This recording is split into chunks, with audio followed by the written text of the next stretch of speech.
Haleluya. Bersyukurlah kepada Tuhan, sebab Dia sangat baik, teramat baik dalam hidup kita.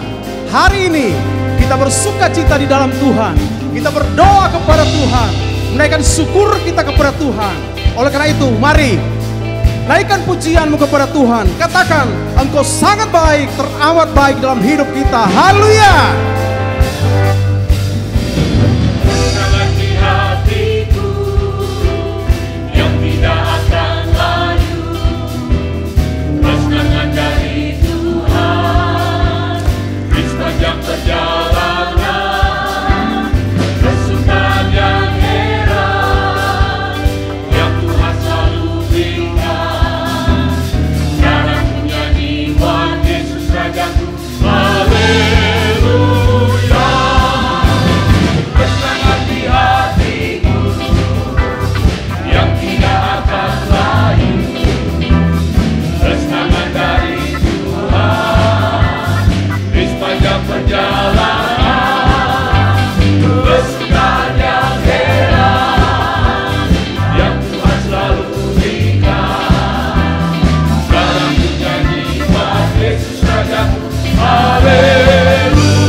darahmu.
Haleluya, haleluya, haleluya.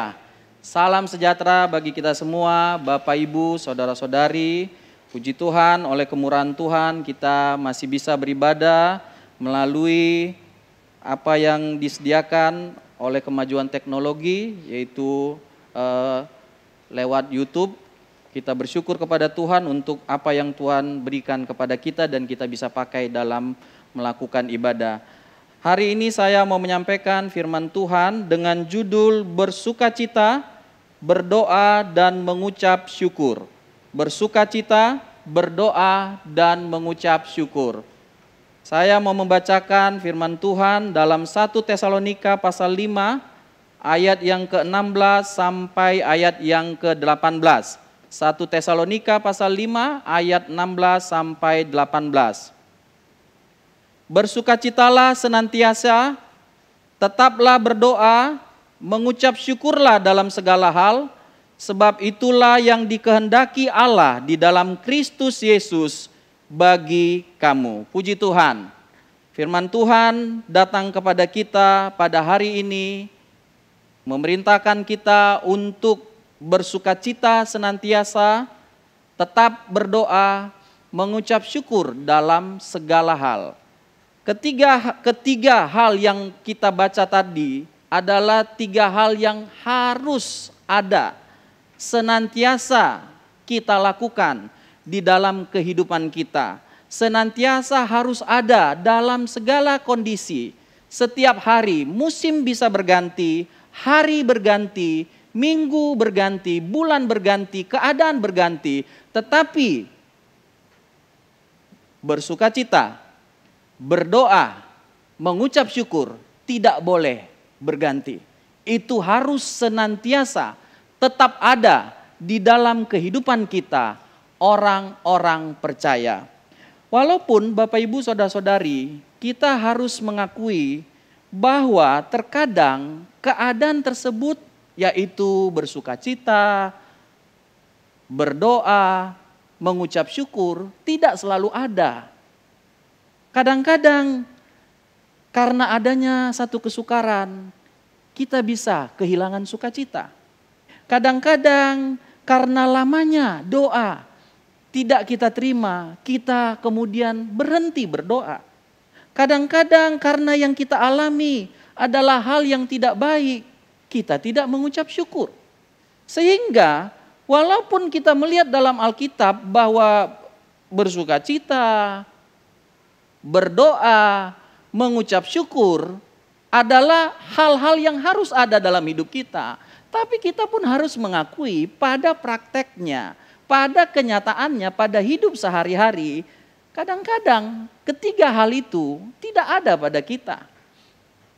Padahal firman Tuhan mengajarkan kepada kita kebenaran Tuhan, mengajarkan kepada kita harusnya ketiga hal itu bisa tetap ada dalam hidup kita. Tidak peduli bagaimana keadaan, apakah saat ini kita sedang menghadapi masa yang sukar, masa yang sulit, tapi kita tetap bisa bersukacita. Mungkin saat ini kita ada dalam kesibukan yang luar biasa, ataupun doa-doa kita belum kita terima, bukan berarti itu bisa menjadi alasan untuk kita berhenti berdoa. Ataupun kita ada dalam keadaan yang kurang baik, bukan berarti kita tidak mengucap syukur. Jadi, bersukacita, berdoa, mengucap syukur adalah tiga hal yang harus selalu ada di dalam kehidupan kita. Haleluya, haleluya. Kalau kita melihat, tadi saya katakan, walaupun tiga hal ini dikatakan firman harus selalu ada, tapi pada prakteknya, pada hal yang kita lihat di dalam kehidupan kita, kadang-kadang hal itu bisa ada, bisa tidak ada. Hari ini mungkin kita bersukacita, kita berdoa, kita mengucap syukur, besok hari karena satu dan dua alasan kita tidak lagi melakukannya. Tapi kalau kita lihat firman Tuhan, maka kita bisa mendapatkan contoh orang-orang yang bisa melakukan hal itu. Kita mulai dengan Paulus. Kalau kita membaca dalam Filipi, surat Filipi pasalnya yang pertama, ayat yang ke-18, Filipi pasal pertama ayat 18, Rasul Paulus berkata, tetapi tidak mengapa, sebab bagaimanapun juga Kristus diberitakan, baik dengan maksud palsu maupun dengan jujur. Tentang hal itu aku bersukacita dan aku akan tetap bersukacita. Apa yang dihadapi, dialami oleh Rasul Paulus saat itu? Dia ada dalam penjara. Karena Kristus, bukan karena kejahatannya. Tambahan lagi dia mendengar kabar bahwa ada orang yang memberitakan Injil dengan maksud yang tidak tulus, tidak baik untuk kepentingan diri sendiri. Tapi hal-hal yang mengecewakan itu, hal-hal yang sulit itu tidak membuat Rasul Paulus kehilangan sukacitanya. Bahkan dalam keadaan sukar seperti itu, dia berkata, aku bersukacita dan aku akan tetap bersukacita. Jadi Bapak Ibu Saudara-saudari, kesukaran, kekurangan, penderitaan bukan menjadikan kita kehilangan sukacita. Saat-saat seperti ini menghadapi kesukaran, menghadapi kesulitan, bukan berarti kita kehilangan sukacita. Kita bisa tetap bersukacita, haleluya. Kita bisa tetap bergembira, kita bisa tidak takut, tidak cemas. Kita bisa tetap senantiasa bersukacita. Yang kedua, saya mau mengambil contoh seorang tokoh Alkitab bernama Daniel. Tetaplah berdoa. Tahukah kita Bapak Ibu Saudara-saudari, pada zaman Daniel keluarlah satu peraturan yang tertinggi karena dikeluarkan oleh Raja Darius, Raja Kerajaan Media dan Persia. Peraturan itu melarang setiap orang yang ada pada saat itu menyampaikan doa selain kepada Raja Darius. selama 30 hari. Dan orang yang melanggar peraturan itu akan dibunuh dengan cara dilemparkan ke gua singa. Dan setelah Daniel mendengar peraturan itu tidak membuat dia berhenti berdoa. Dia tetap berdoa. Dikatakan firman Tuhan, saya membacakan dalam Daniel pasal 6 ayat 11. Demi didengar Daniel bahwa surat perintah itu telah dibuat, pergilah ia ke rumahnya, dalam kamar atasnya ada tingkap-tingkap yang terbuka ke arah Yerusalem. 3 kali sehari ia berlutut, berdoa serta memuji Allahnya seperti yang biasa dilakukannya. Jadi Bapak Ibu saudara-saudari, kematian sekalipun tidak bisa membuat seorang yang bernama Daniel itu berhenti berdoa. Dia tetap berdoa. Dikatakan dia tetap berlutut, dia tetap berdoa, dia tetap mengucap syukur 3 kali dalam sehari. Dan itu terus dia lakukan, tetap dia lakukan. Dan yang ketiga, contoh mengucap syukur, maka saya mengajak kita melihat seorang yang bernama Ayub. Saya akan bacakan dari Ayub pasalnya yang kedua. Di situ dikatakan Ayub pasal 2 ayat 9 sampai 10. Maka berkatalah istrinya kepadanya, masih bertekunkah engkau dalam kesalehanmu? Kutukilah Allahmu dan matilah. Tetapi jawab Ayub kepadanya, engkau berbicara seperti perempuan gila. Apakah kita mau menerima yang baik dari Allah tetapi tidak mau menerima yang buruk? Dalam kesemuanya itu Ayub tidak berbuat dosa dengan bibirnya. Adalah mudah untuk mengucap syukur ketika kita mendapat berkat, ketika kita mendapatkan keturunan, ketika kita mendapatkan sesuatu yang baik. Tapi bagaimana ketika kita kehilangan? Ayub dalam tempo sehari kehilangan seluruh hartanya yang begitu banyak. Dikatakan dia orang terkaya, tapi hilang dalam satu hari. Dia mempunyai 10 orang anak dan 10-10-nya meninggal dalam waktu 1 hari. Tapi kemudian dia bisa berkata, dia bisa memuji Tuhan, dia bisa sujud menyembah kepada Tuhan. Dia bisa menerima kalau Tuhan memberi, tapi dia juga mengucap syukur ketika Tuhan mengambil. Dia bisa mengucap syukur ketika Tuhan melakukan hal yang baik, tapi dia juga bisa mengucap syukur ketika Tuhan melakukan sesuatu yang tidak baik kepada dia. Jadi Bapak Ibu saudara-saudari, sahabat semua yang bisa mendengarkan kebaktian online ini, maka kita bisa melihat bahwa benarlah Alkitab, bahwa bersukacita, berdoa, mengucap syukur adalah sesuatu yang bisa kita lakukan senantiasa. Bukan sesuatu yang bisa kita lakukan, bisa tidak kita lakukan. Tapi sesuatu yang terus bisa kita lakukan karena kita melihat ada contoh di dalam Alkitab yang senantiasa melakukan ketiga hal tersebut. Mereka senantiasa bersukacita, mereka tetap berdoa, mereka mengucap syukur dalam segala keadaan. Hari-hari ini, apakah kita mau tetap bersukacita? Walaupun ada kesukaran, walaupun ada begitu banyak batasan hari-hari ini. Tapi maukah kita tetap bergembira? Maukah kita tetap bersukacita? Hilangkan kesedihan. Mulailah tersenyum, mulailah tertawa. Mari kita bergembira, mari kita bersukacita. Jangan sampai kegembiraan, kebahagiaan kita, sukacita kita hilang karena kesukaran yang sedang datang. Mari kita tetap bersukacita. Begitu juga dalam hal berdoa. Mungkin kita dibatasi di dalam hal berdoa dalam hal tempat.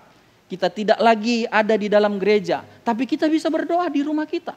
Bukankah doa itu senantiasa harus kita lakukan? Mungkin banyak waktu lalu kita berdoa dalam jumlah yang banyak, tapi kemudian sekarang berubah menjadi jumlah yang sedikit, yaitu dalam satu rumah atau mungkin kita sendiri. Tapi tetaplah berdoa, mengucap syukurlah walaupun mungkin keadaan yang sedang kita hadapi adalah keadaan yang sukar. Saya kemudian mau mengakhiri khotbah ini dengan bagaimana kita melihat bersukacita senantiasa itu. Apa yang bisa membuat kita senantiasa bersukacita? tetap berdoa, dan mengucap syukur dalam segala hal. Saya mulai dengan bersukacita senantiasa. Filipi pasalnya yang keempat, surat Filipi pasalnya yang keempat, ayatnya yang keempat.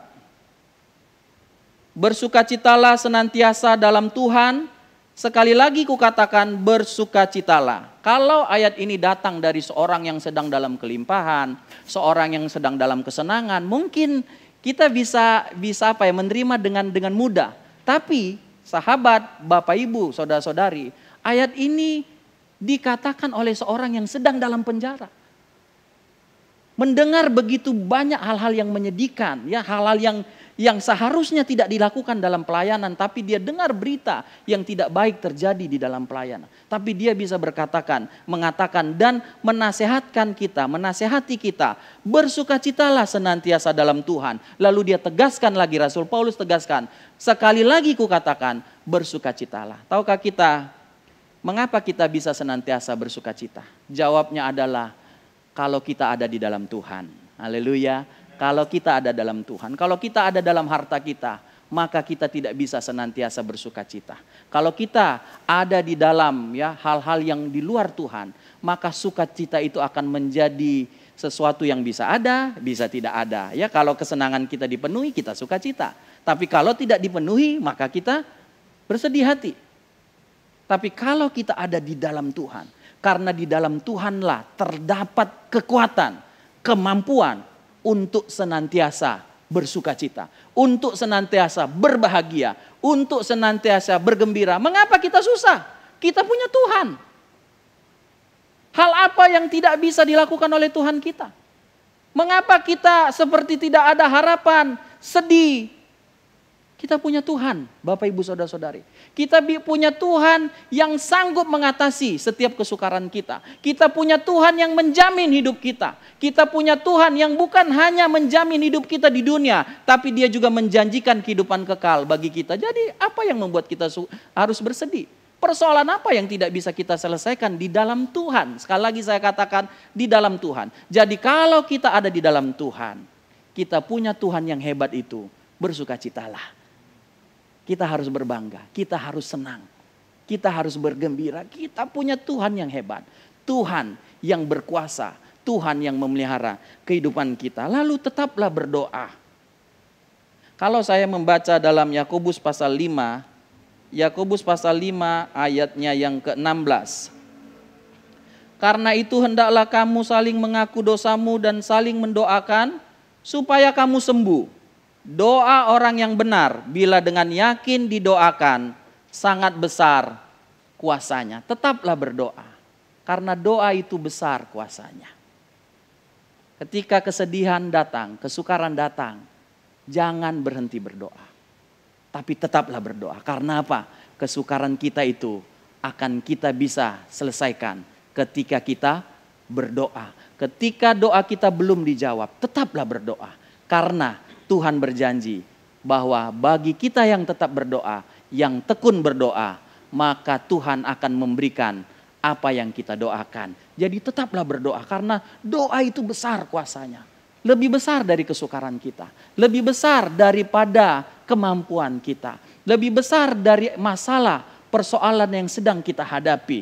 Tetaplah berdoa. Dalam keadaan seperti ini, kita mempunyai waktu yang lebih banyak untuk berdoa. Tetaplah berdoa, bahkan tambahkan banyaknya, lamanya kita berdoa. Kita akan melihat kuasa Tuhan, kita akan melihat kebaikan Tuhan. Kita akan melihat apa yang selama ini kita doakan diberikan oleh Tuhan. Dan terakhir, mengucap syukurlah dalam segala hal. Tadi dikatakan, Bapak Ibu Saudara-saudari, di dalam Ayub pasal 2 tadi, bahwa Ayub berkata kepada istrinya, masakan kita hanya mau menerima yang baik dari Tuhan. Suami istri pun Bapak Ibu sekalian harus bisa menerima kelebihan dan kekurangan pasangannya. Tidak ada orang sempurna. Ada kelebihan tapi pasti ada kekurangannya. Dan suami istri harus menerima kekurangan maupun kelebihan. Begitu juga kita. Mengucap syukurlah. Kalau Tuhan melakukan hal yang baik kepada kita, ataupun ada sesuatu yang menurut kita tidak baik, menurut kita loh. Tapi menurut Tuhan, Dia melakukan sesuatu yang baik bagi kita. Jadi mengucap syukur dalam segala hal. Dengan itu, maka kita mempercayai bahwa Tuhan mengendalikan semua yang terjadi. Bahwa Tuhan melakukan, merencanakan apa yang terjadi. Apa yang terjadi? Baik ya, sesuatu yang menyenangkan kita ataupun sesuatu yang menyedihkan kita. Hal yang baik ataupun hal yang buruk, itu terjadi dalam rancangan Tuhan. Dan kalau itu dalam rancangan Tuhan, maka itu pun ada dalam kendali Tuhan. Bukankah persoalan kesukaran yang sedang kita hadapi itu ada dalam rancangan Tuhan, dalam kehendak Tuhan, tapi juga dalam kuasa Tuhan. Artinya, Dia berkuasa menjaga kita, Dia berkuasa memberikan kemampuan kepada kita.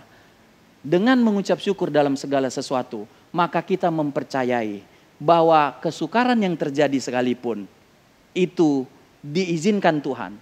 Tetapi Dia juga sudah memberikan kepada kita jalan keluar untuk kita bisa menghadapi kesukaran itu. Dengan mengucap syukur kepada Tuhan, maka kita tidak mempersalahkan Tuhan. Kenapa hal ini terjadi?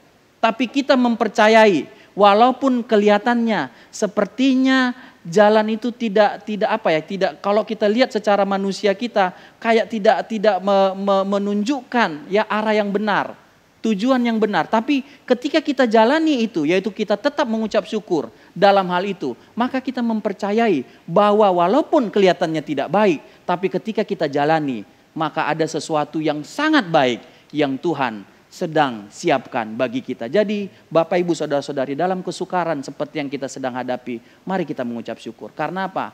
Kita mempercayakan Tuhan. Tuhan, Engkau tidak salah mengizinkan hal seperti ini. Lalu yang kedua, kita mempercayai pasti ada jalan keluar Bapak Ibu sekalian. Pasti ada pertolongan Tuhan. Pasti ada kebaikan Tuhan yang Tuhan akan berikan kepada kita. Akhirnya, bersukacitalah senantiasa. Tetaplah berdoa. Mengucap syukurlah dalam segala hal.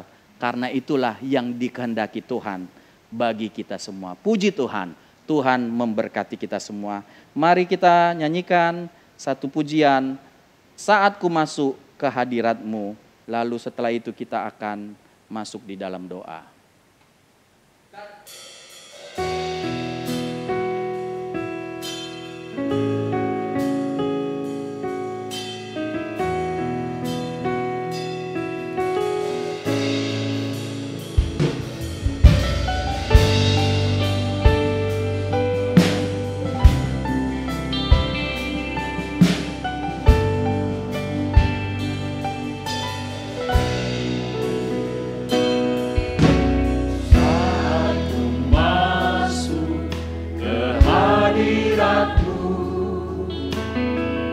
Tersungkur dan sembah-Mu,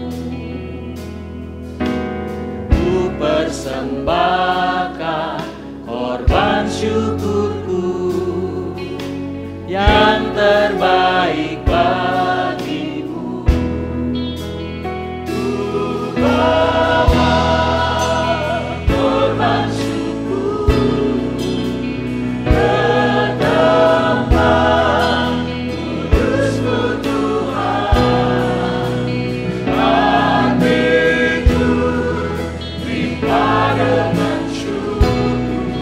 tempat Tuhan baik.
Bapa di sorga, kami mengucap syukur kepada Tuhan.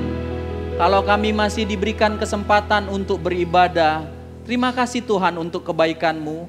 Kami percaya dalam ibadah Tuhan memberkati kami semua. Karena itu kami mohon berkat-Mu atas kami Tuhan. Berkatilah kami, lindungilah kami Tuhan dalam menghadapi masa sukar yang ada sekarang ini Tuhan. Selamatkan kami Tuhan, jauhkan sakit penyakit dari kami Tuhan, jemaat-Mu, hamba-hamba-Mu, Bapak Gembala kami, keluarganya Tuhan. Tuhan tolong kami, Tuhan jaga kami Tuhan Yesus, cukupkan juga setiap kebutuhan kami. Kami berdoa biarlah Tuhan, kami melihat perbuatan Tuhan yang ajaib, mujizat Tuhan dalam kesukaran yang sedang kami hadapi Tuhan. Kami juga berdoa Tuhan Yesus, Tuhan berikan hikmat bijaksana bagi pemerintahan kami, baik tingkat pusat maupun daerah, untuk mereka bisa mengambil Tuhan kebijaksanaan supaya membawa bangsa ini bisa bebas dari segala sakit penyakit yang sedang datang. Terima kasih Tuhan, Tuhan sertai kami, Tuhan tolong kami percaya masa-masa sukar ini, tetapi kami melihat perbuatan Tuhan, pemeliharaan Tuhan ada bagi kami, orang-orang yang percaya kepada Tuhan. Kami akan tetap bersukacita, kami akan tetap berdoa, kami akan tetap mengucap syukur, karena itu dikehendaki Tuhan bagi kami semua. Karena itu Tuhan, kami mengucap syukur untuk ibadah yang diberkati ini, dan kami sudah menerima berkat-berkat Tuhan. Kan kami alaskan doa sembahyang kami ini di dalam nama Tuhan kami, Yesus Kristus. Haleluya. Amin.